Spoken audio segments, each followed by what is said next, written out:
আমার শ্বশুরবাড়ির পাড়ায় এক জাগ্রত মন্দির আছে। শাশুড়িকে দেখেছি শ্বশুরের শরীর টরীর বেশি খারাপ হলেই সেই মন্দিরে মানত করতে। তারপর শ্বশুর সুস্থ হয়ে উঠলে শাশুড়ি সারা দিন উপোস থেকে সেই মানতের পুজো উদযাপন করতেন। তার ছেলের মানে আমার বরের বড় অসুখ বিসুখ হলেও তাই করতেন উনি। আমাকেও বলে বলে করিয়েছেন অনেকবার। বিল্টু মানে আমার ছেলের বেশি কোনো অসুস্থতা হলেও আমায় দিয়ে উনি মানত রাখান। সত্যি মানত রাখলে শরীর সেরে যায়, বিপদ কেটে যায় কিনা জানা নেই, কিন্তু প্রচলিত বিশ্বাস এমনই বলে মানত রাখলেই কেটে যাবে বড় বিপদ। সেবার মহামারীর সময় আমার একদিন হঠাৎ ধুম জ্বর এলো, শরীর মারাত্মক খারাপ। আমায় আলাদা ঘরে সরিয়ে দেওয়া হলো। ছোঁয়াচে মহামারী বলে কথা।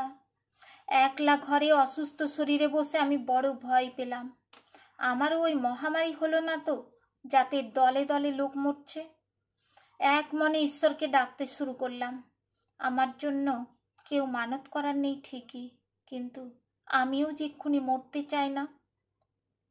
দিন কয়েক পর আমার টেস্টে রিপোর্ট এলো, মহামারী নয়, সাধারণ ভাইরাল ফিভার হয়েছে আমার।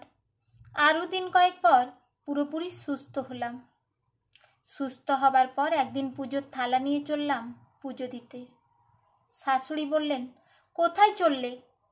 পুজো দিতে যাচ্ছি মা, পুজো দেব, মানত রেখেছিলাম। সে কি, কার জন্য মানত করেছিলে? কারুর তো এর মধ্যে কিছু হয়নি। সে কি বলছেন, কারুর কিছু হয়নি?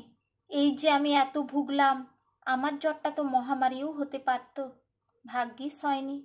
আমার জন্য তো মানত করার কেউ নেই, তাই নিজের জন্য আমি নিজেই মানত করেছিলাম। নাইবা কেউ রাখলো আমার জন্য মানত, আমি নিজেও তো রাখতেই পারি। ইস, নির্লজ্জ হয়ে গেছো একেবারে, নিজের জন্য নিজেই মানত রাখলে। সেদিন আর কথা বাড়াইনি, বেরিয়ে গেছিলাম। এরপর পেরিয়ে গেছে প্রায় বছরখানেক। কাল বিকেলে হঠাৎ দেখি শাশুড়ি বেরোচ্ছেন লাল পেড়ে কাপড় পরে পুজোর থালা নিয়ে। কোথায় যাচ্ছেন মা? আমি জিজ্ঞাসা করলাম। পুজো দিতে যাচ্ছি, মানত ছিল তো, উনি বললেন। সে কি, কিসের মানত? পেটের টিউমারটা অপারেশনের সময় বড় ভয় হচ্ছিল, যদি ওটা ক্যান্সার হয়।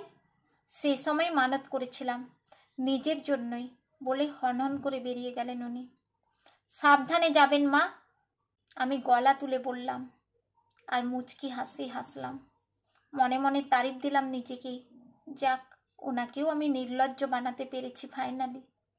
সারা জীবন স্বামী সন্তানের জন্য উনি মানত করে গেছেন, কিন্তু ওনার জন্য আজ কেউ মানত করলো, হোক না সেটা উনি নিজেই, তবু পুজো পড়ছে তো তার নামেও।